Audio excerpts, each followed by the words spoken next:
Hello, people. I'm here with my friend Manny. He's an English teacher and now he's living in Portugal. And he's going to tell us a lot of things that I hope you like it. All right?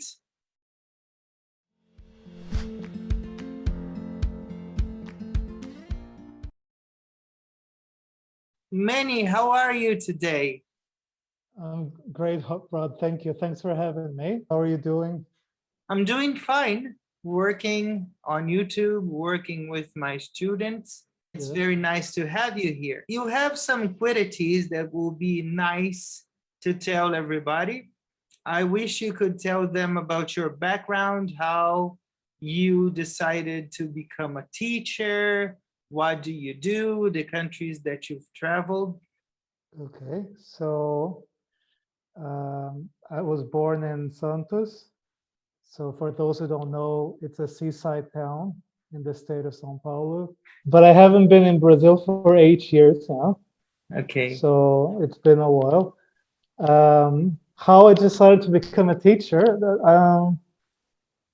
that's a funny one. I mean, I've always wanted to be able to Mhm. communicate with people from around the world, Mhm. and learning English was a way to do so. And by the time I was a teenager, I also started reading some short stories and books, bridged books in English. And I just started to become more interested. Mhm. And then I thought maybe this could be a career because it's going to be something that I enjoy, that I feel I have a flair for. But so I studied quite a bit of English before I started uni.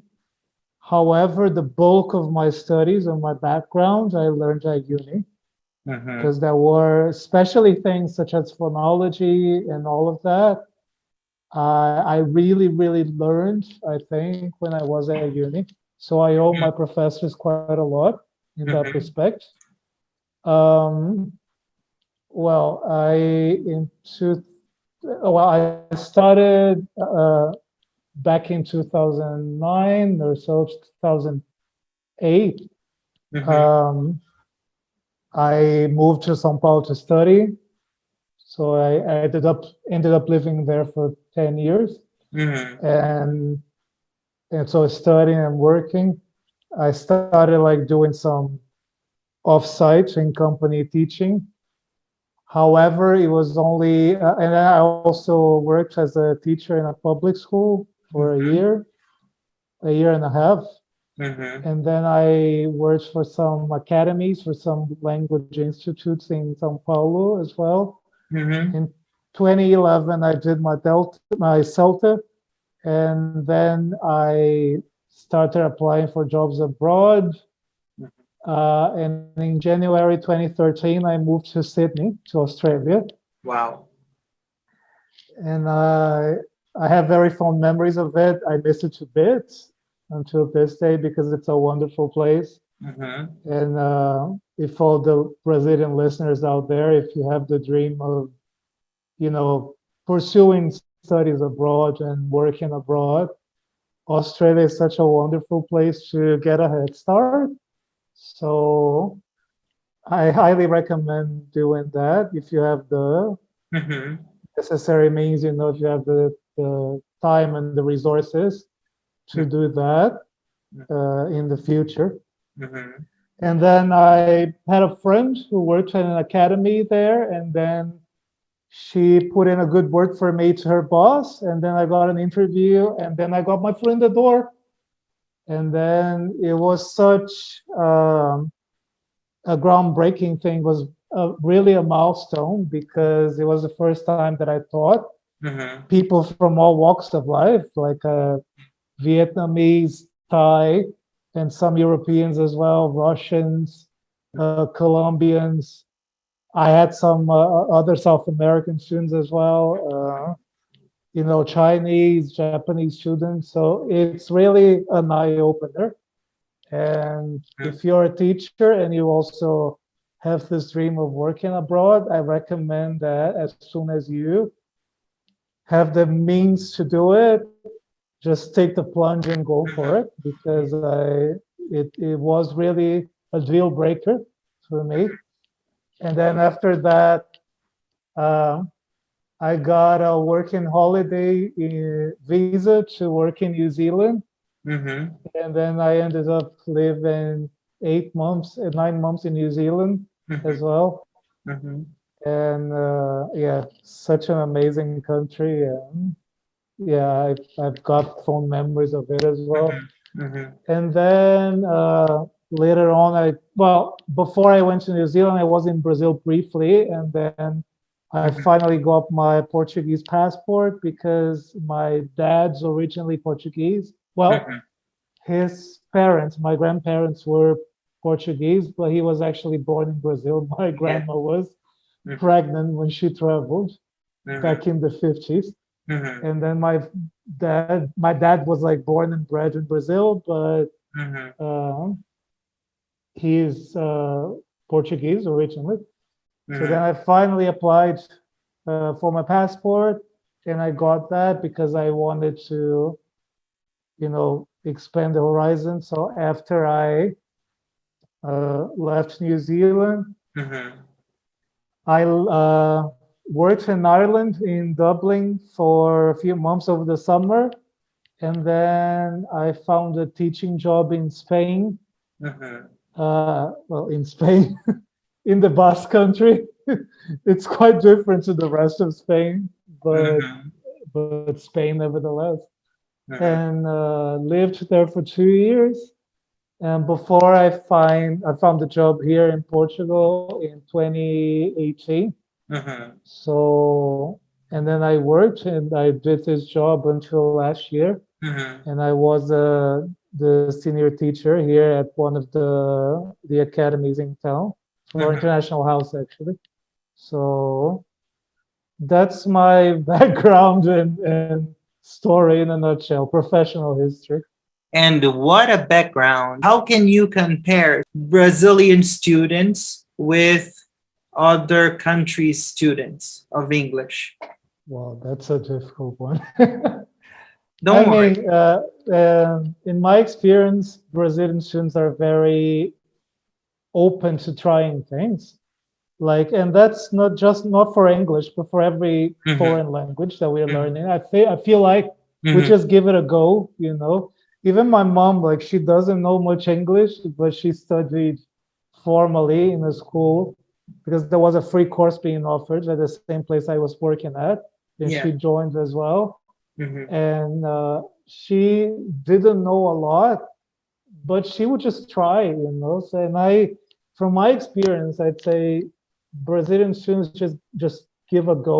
They're not too afraid to make mistakes or feeling judged, because in my experience, um, and then whereas, like, for example, Japanese students, they're lovely, they're absolutely amazing. I love them. They're one of my favorite Mm-hmm. nationalities to teach, but it's part of their culture that they really want to be sure before they open their mouth a lot of the times. So Yeah. if you're Japanese, and I know my description is a bit stereotypical, but Mm-hmm. Mm-hmm. I'm in general, I'd say they're very clever, very studious, Mm-hmm. but they really want to be 100% sure about a certain vocab item, a certain collocation before they actually say something. Yeah. And that's why sometimes, which is different to the Chinese students in a way, and also the Vietnamese. So they are very different styles. Mm-hmm. And then that's one of the things you learn the most when you're teaching abroad. I don't Yeah. think it's about necessarily like you become a better teacher. Obviously, that depends also on the kind of course you're teaching. Mm-hmm. Because when I was in Australia, I did mostly general English, a little bit of VAP as well for academic purposes.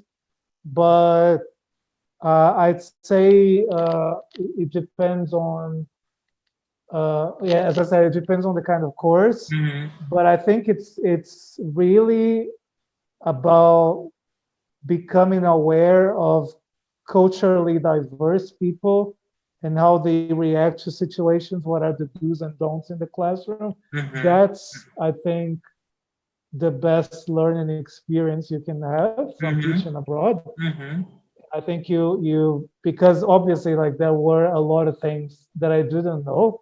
Like I Mhm. didn't even know that I wasn't supposed to show my fingers like this, that I had to show my fingers like this, Mhm.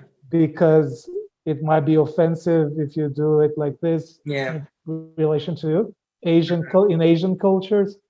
So it's lifelong learning, really. Yeah. So, and also like even European students, I'd say Portuguese students tend to Mhm. be, again, like chattier, and then like they take more risks than the Mhm. Spanish students at times.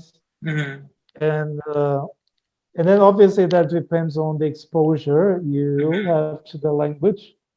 But Mhm. yeah, for instance, like in Spain, if you go to the cinema or you watch films on TV, most of them are dubbed, Mhm. whereas in Portugal, everything's subtitled. Yeah. So that makes a difference because that means, in Mhm. practical terms, that the Portuguese students have more input of the language, like Yeah. in their daily lives when they're watching a film or TV series. Mhm. So I think that uh, plays a part Mhm. when it comes to how they approach learning, if you know what I mean. Mhm. I agree with you. I think that Brazilians take the plunge, they take the risk, and they're not afraid to talk. And when they are afraid to talk, they even try or they stop and they search up for the best word. And I totally agree with you. Now, I have to tell you guys that my friend Manny is a movie buff. Could you tell your life just by the title of three movies? My goodness, I've never thought about that. If I knew you're gonna throw me such difficult questions. Film that I really identify with is Little Miss Sunshine because it's a story of overcoming prejudice and Mm-hmm. getting, having the realization of how society can be cruel at times and full of prejudice, Mm-hmm. and like kind of twisted views of how people should behave and Mm-hmm. perform in Mm-hmm. society, how people should be a bunch of how we should be winners and not losers, and Mm-hmm. all that talk that we know of. So I Yeah. remember when I saw that film for the first time, Mm-hmm. so I could relate to the family traveling in that small van, Mm-hmm. not having a lot of resources because Mm-hmm. I didn't have a lot Mm-hmm. when I started because I've got very humble beginnings, Mm-hmm. as most people in Brazil. Not that I'm rich, not that's not what I mean, but obviously it was much I harder when got I you. I started, got of you. course. Yeah. Um, but and like that whole journey of like being driven by passion and like Mm-hmm. wanting to be better at something and to show people that you're worth, Yeah. like that resonated with me quite a lot. Mm-hmm. And it made me think about a lot of things. Mm-hmm. So yeah, I That's remember, nice. yeah. More Uh, recently, yeah, I don't know. Yeah, and also because of the fact that they travel, it's a mm-hmm. road movie. So Mm-hmm. and I am a little bit of a nomad myself. So yeah, I would say Into the Wild as well for the same reason. Mm-hmm. And what else? Mm-hmm. I really like sci-fi as well. Not that that's a representative of my life, Mm-hmm. but for the same reason that I really enjoyed like socially Mm-hmm. committed film, like that sort of cinema Mhm. really attracts me and makes me wanna, Mhm. watch those films. Maybe maybe the first Matrix, I Mhm. think it really struck a chord with me because it was one of the very first films that I watched in Mhm. English Mhm. without subtitles. Mhm. Because, mind you, like when I started university, I had issues, like because I Mhm. didn't. It wasn't like when you start uni, if you studied another modern language like Spanish or German or Mhm. French, they Mhm. gave you like they taught you like 6 or 8 terms of language. Mhm. However, if you did English, you already had to have a B2 C1 level to be able to keep up with the Yeah. course because they were not Mhm. going to teach you language, right? Mhm. And I remember I really struggled at the beginning because I wasn't that used to, um, you know, reading books like Mhm. lengthy stuff in English. Yeah. And so all of a sudden, I had to read like a Catherine Mansfield short story and write a Mhm. 5-page paper about it Mhm. in English. And so it made me freak out at Mhm. the beginning. I thought I wasn't going to do it because when the professor marked it, Mhm. Mhm. she gave it back to me. It was full of red ink. So with all the mistakes I made, and it was Yeah. kind of disheartening at the beginning, but it Mhm. was for our own good, I think. Yeah. So I learned a lot, Mhm. and so I think that I remember the first Matrix. And I also recommend it to students who want to start watching films in English because the language is really simple. The Mhm. English that they use is not too complicated, not Mhm. overly complicated, Mhm. and there isn't that much dialogue either. So you can Mhm. watch it and you have like some breathing time that you can reflect and then I totally agree analyze the with you. discourse and everything. So I remember Mhm. that not because it resembles or it makes me think about my life, but because it Mhm. was one of the few first films that I Mhm. watched in English entirely. Mhm. I agree with you. I am also a movie buff, a series buff.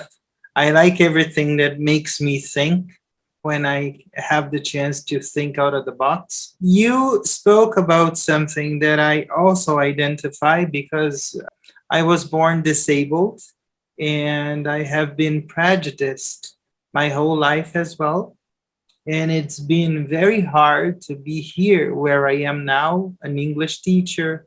I told you, I don't remember if I told you, I have a master's degree in teaching English as a foreign language that I took in Spain, in Jaén. Of course, remote learning, but in the early stages of remote learning, it was really great. I'm very proud of it. I didn't know you'd done a master's in Spain.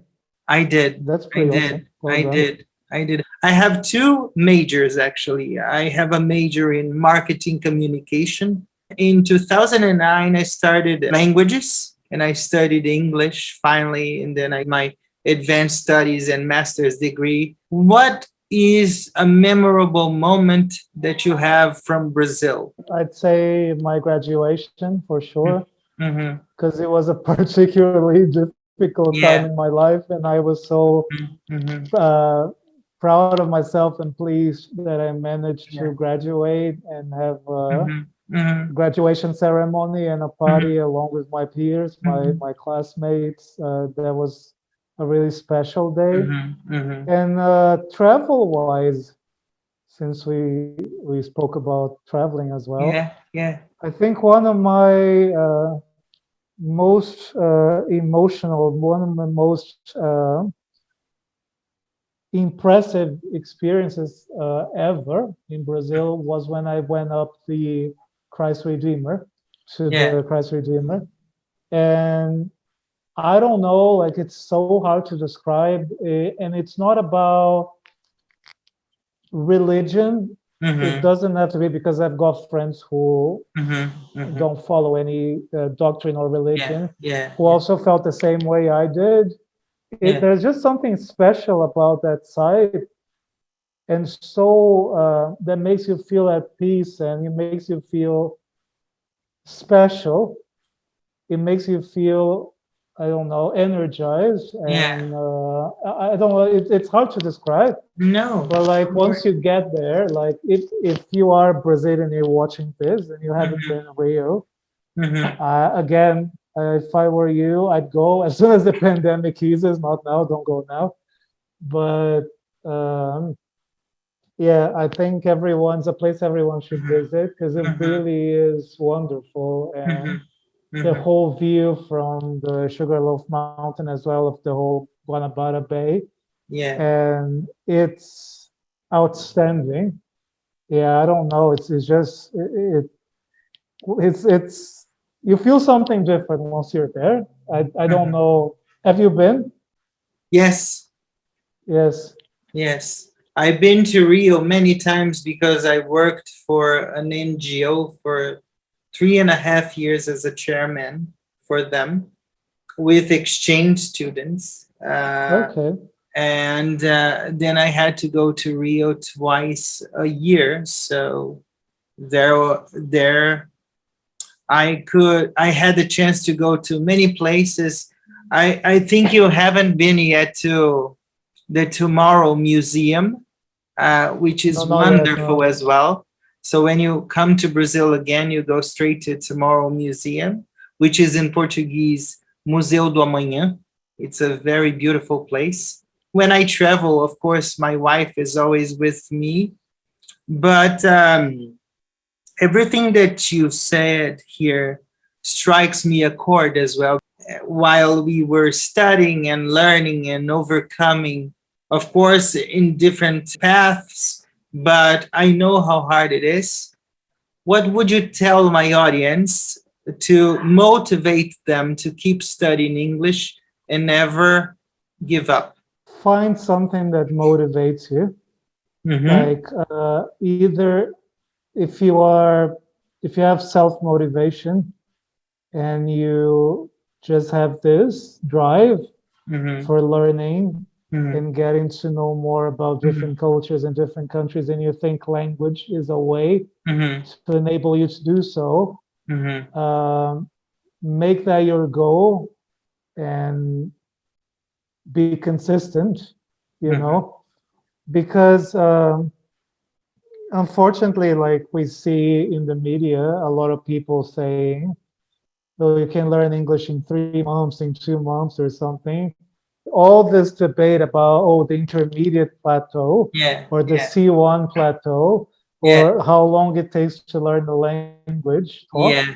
Uh-huh. Well, that's very different from person to person, because obviously I'm going to make more progress and faster progress if Mm. I dedicate, like, say, if I study 10 or 15 hours a week, rather Mm-hmm. than someone who studies 2 hours a week. So obviously, the more input that you have, the faster you will progress Yeah. through the levels, if you are consistent and if you think about your learning. Because I'm big on learner autonomy. Like, I want my learners to be autonomous. Mm-hmm. So, uh, so for their accountability as well. Mm-hmm. So Mm-hmm. doing things, there is a consequence. If you do this, Mm-hmm. you're gonna improve by this much. If you don't do it, unfortunately, you're gonna have some setbacks, and you're gonna have to Mm-hmm. start again. And then Mm-hmm. obviously it happens to people that they enroll in a course, but they don't like the language school, or they don't like the approach. Mm-hmm. They might not like the teacher. Yeah. So if that's the case, which unfortunately happens, um, Mm-hmm. just continue looking for something you like, Mm-hmm. something that makes you more motivated, because obviously we don't have to have motivation to do everything. Obviously, we are adults, and then we know there are quite a few things in our lives that Yeah. we're not so keen on doing, Yeah. right? Uh-huh. However, if you can have a little bit of motivation and a goal, Mm-hmm. make that your thing. So Yeah. I'd say that's the most important thing, because you can go to great lengths with Mm-hmm. motivation. Mm-hmm. So I don't know, like if you like watching films, just watch more films, Yeah. watch films with subtitles, or rewatch a film, Mm-hmm. for example, an American film in Portuguese that you are familiar with the story, turn on the Mm-hmm. subtitles, look at the differences, Yeah. have a vocabulary notebook, record collocations, record idioms, phrasal verbs, Mm-hmm. and just like take advantage of everything that is out there free for you. So, Mm-hmm. for instance, you were telling them about the Learn English Discord server, Yeah. which is an amazing initiative by Dan, by Stenek, who I Mm-hmm. met 5 years ago in person when we studied together. Mm-hmm. And it's such an empowering place for learners, you know. Yes. So I think these things have to exist and Mm-hmm. be out there even more, Mm-hmm. because at the end of the day, English in particular is a lingua Mm-hmm. franca these days. It doesn't belong to a small group of people. It belongs to Mm-hmm. everyone who speaks it, Mm-hmm. which is, by the way, more non-natives than natives. So Yes. those don't feel diminished or judged because of your accent. Mm-hmm. Everyone has a bit of an accent, Mm-hmm. and that's Mm-hmm. part of your identity. That's part of who you are. Mm-hmm. Mm-hmm. And at the end of the day, it doesn't matter. The most important thing is communication, and the fact that Yes, we are here and we are Brazilian and we're talking in English now, I agree. in order to reach a much wider audience. Mm-hmm. Mm-hmm. That's the most wonderful thing about Yeah. learning a language is communication. So I'd say Yes. if you have this, if you're self-driven Uh-huh. and you have the motivation to learn, you have a goal, Uh-huh. like, oh, I wanna do a master's abroad, or I wanna Mm-hmm. get a working holiday visa to go abroad, Mm-hmm. or I wanna find a job abroad and like change my life for the better. Mm-hmm. Make that your goal Mm-hmm. and strive to it. Like do everything you possibly can, in terms of Mm-hmm. input, in terms of finding out how you learn, because Mm-hmm. that's very important. Because failure is success as well. Because Yes. by failing, you can see more clearly what works, what doesn't work for you. Mm-hmm. Mm-hmm. So find a teacher that um, you see that it is able to help you, Mm-hmm. that recognizes your progress, that Mm-hmm. you feel comfortable with, that you Mm-hmm. can speak freely without judgment, without uh, fearing making mistakes or Yes. anything like that. Mm-hmm. And the world's your oyster. So I agree. that's it. I totally agree. I am an English teacher and a tutor for 25 years now. And I've been teaching English privately since then. Of course, I worked for other people, for other schools. I have an interview with my principal on my channel. Well, now we got to the rapid round game. British English or American English? Both. Both. Good answer. Being an English teacher for me is Helping people become global citizens and communicate with people you've never thought you would be able to communicate with. my next station will be Oh, I don't know. I really don't know. for me, kindness is Necessary and the basis of a lot of our relationships. Because if you want the world to be kind to you need to be kind back, yeah, and you wouldn't want to, you know, that's the law say of attraction, right? exactly, yeah, like you get what you like. It's the what you call it. It's like the Justin Timberlake song, "What goes around comes around." Yeah, yeah. So it's what you sort of throw into the universe, you get Comes back back in a at way. you. So Yeah. kindness is very important. Yeah. Now it's your turn, I suppose. Okay, your favorite spice? The simplest one, and that doesn't make my my tongue burn. Burn. What is something um, that you, like a personal quality, you wish you had more of? I wish I were less anxious. A language you'd like to be able to speak? French, Yeah. because I love the sound of the language. Why did you do this particular master's in Spain? Because it was related to something that I really love, which is the subjects and the classes were very rich. It was a lot of blood, sweat, and tears that my wife said, "You're crazy," because I had to read like a maniac because there was like thousands of pages to read, and I got a very high score on my final project. Your experience Mm-hmm. of talking to foreigners and Mm-hmm. getting to know other people, Mm-hmm. who do you think is, I mean, it's a stereotypical question, but who do you Mm-hmm. think is like the kindest nationality or something, some people from a certain nationality that you felt were particularly warm and Mm-hmm. welcoming, apart from Brazilians? With a YouTube channel, you have the chance to have a lot of friends. I call my subscribers my friends. Truly, I receive an outpouring of love every day in the comments. So there are people from Qatar, from Iran, from India, from the States, people who I meet on the channel that are amazing. So we can see that there are lovely people everywhere. That's why I asked you about kindness. Once we are kind, we receive kindness back. Concerning exchange students, the Asians are the easiest ones. Your interview was very uplifting because you talked about a subject that everybody likes, but you got a side of the subject that made everybody very interested. So thank you for speaking that way. Of course, that you are a Brazilian as well.